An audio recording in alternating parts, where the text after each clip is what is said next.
Remember we met, I could tell by your smile. You hadn't been with a good girl like me in a while. Hi friends, எல்லாரும் எப்படி இருக்கீங்க?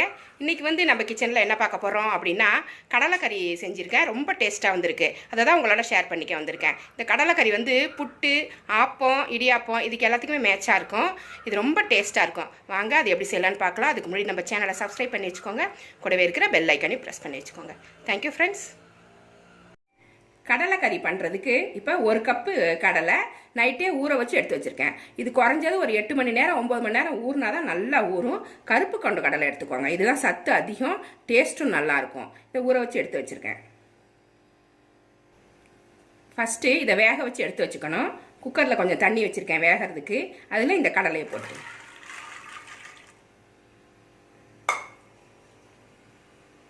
கொஞ்சமாக உப்பு போடுறேன். நான் வந்து ஒரு 1/4 ஸ்பூன் போடுறேன். அப்புறம் நம்ம வந்து கறி பண்ணும்போது மீதி உப்பு போட்டுக்கலாம். இதை மூடி வச்சிடலாம். இது வந்து ஒரு 5 விசில் வந்தால் வெந்து போயிடும். உங்கள் குக்கரில் எப்படி வேகுதுன்னு பார்த்துட்டு அது மாதிரி எடுத்துக்கோங்க. கரெக்டாக வேக வச்சு எடுத்துக்கோங்க. சாஃப்டாக வெந்தால் தான் கடலைக்கறி வந்து ரொம்ப டேஸ்ட்டாக இருக்கும். கடலை வெந்துருச்சு. இப்போ வந்து ஒரு வானல் சூடு பண்ணியிருக்கேன். அதில் தேங்காய் எண்ணெய் ஊற்றிக்கிறேன். இது வந்து தேங்காய் எண்ணெயில் செய்யும்போது தான் நல்லாயிருக்கும். நல்லா வாசனையாக இருக்கும். டேஸ்ட்டும் சூப்பராக இருக்கும். எண்ணெய் சூடாகட்டும். தாளிக்கிறதுக்கு பட்டை, கிராம்பு, ஏலக்காய், சோம்பு கொஞ்சம் எடுத்து வச்சுருக்கேன். பிரிஞ்சி இலை 2 எடுத்து வச்சுருக்கேன். எண்ணெய் சூடாயிருச்சு. இது எல்லாமே அதை சேர்த்துடலாம்.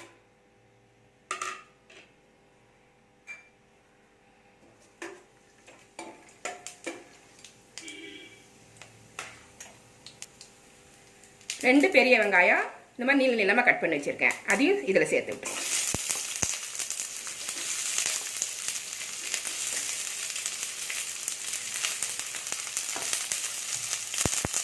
கொஞ்சமாக உப்பு போட்டு வதக்கிக்கலாம். சீக்கிரமாக வதங்கிடும். நல்லா வதக்கிடுவேன்.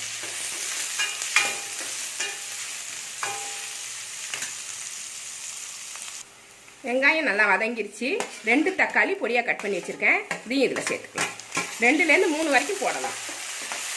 இதுவும் சேர்ந்து நல்லா வதங்கணும்.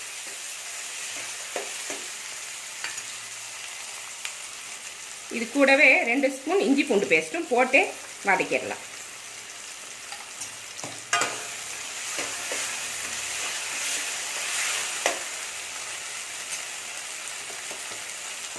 இதுக்கு தேவையான தனி மிளகாத்தூள் 1 ஸ்பூன் போட்டுக்கிறேன். காரம் எவ்வளோ தேவையோ அவ்வளோ போட்டுக்கலாம். மல்லி வந்து 2 ஸ்பூன் போட்டுக்கிறேன். அப்புறம் கொஞ்சம் திக்னஸ் கிடைக்கும், நல்லாயிருக்கும். கரம் மசாலா 1 ஸ்பூன் போட்டுக்கிறேன். கரம் மசாலா பவுடர் இது 1 ஸ்பூன் போட்டுக்கிறேன். கரம் மசாலா இல்லைன்னாக்கா நீங்கள் சிக்கன் மசாலா, மட்டன் மசாலா ஏதாவது இருந்துன்னா ஒரு மசாலா பொடியை போட்டுக்கலாம். இப்போ கொஞ்சமாக உப்பு போட்டுக்கலாம். கிரேவிக்கு தேவையான உப்பு போட்டுக்கலாம். நான் ஒரு 2 ஸ்பூன் போடுறேன். நான் வதக்கும் போது கொஞ்சமாக போட்டோம்.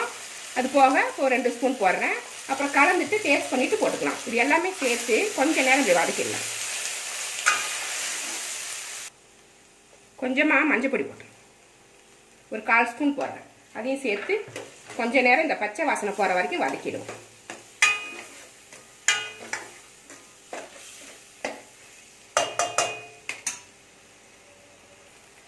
இப்போ வேக வச்ச கடலையை இந்த தண்ணியோடையே சேர்த்துருங்க. தண்ணியில் தான் சத்து இருக்கும். அதை வேஸ்ட் பண்ணக்கூடாது. அப்படியே சேர்த்து விட்டுருங்க. கடலைக்கறி நல்லா சுண்டி வந்துருச்சு. தண்ணியெல்லாம் வத்திருச்சு பாருங்க. இந்த சமயத்தில் நம்ம என்ன பண்ணணும், தேங்காய் பால் எடுத்து சேர்க்கணும். தேங்காய் அரைச்சி சேர்த்திங்கன்னா குருமா மாதிரி ரொம்ப திக்காக இருக்கும். இது கொஞ்சம் தண்ணியாக இருந்தால் தான் நம்ம புட்டில் ஊற்றி சாப்பிட்றதுக்கு ரொம்ப நல்லாயிருக்கும். இது புட்டுக்கு செம மேய்ச்சாக இருக்கும். ஆப்பம் இடியாப்பத்துக்கும் நல்லாயிருக்கும். இப்போ நான் தேங்காய் பால் அரைச்சி வச்சுருக்கேன். இதை இதில் சேர்த்துருவேன்.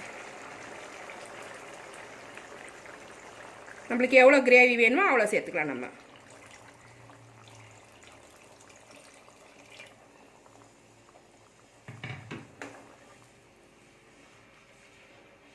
போதும், கரெக்டாக இருக்கும். பாருங்கள், இந்த தண்ணியாக இருக்குது பாருங்கள். இப்படி இருக்கணும். தேங்காய் பால் ஊற்றுனதுக்கப்புறம் ரொம்ப நேரம் கொதிக்க தேவையில்லை. சும்மா லைட்டாக சூடானோடனே நம்ம நிறுத்திக்கலாம்.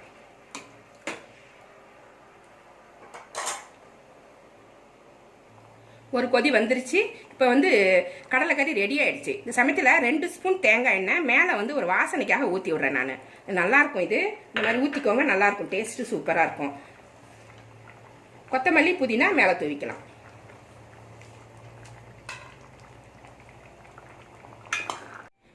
கடலைக்கறி ரெடி ஆனதுக்கப்புறம் இது மாதிரி இருக்கும். இது வந்து புட்டு கூட ஊற்றி சாப்பிடும்போது அவ்வளோ டேஸ்ட்டாக இருக்கும்.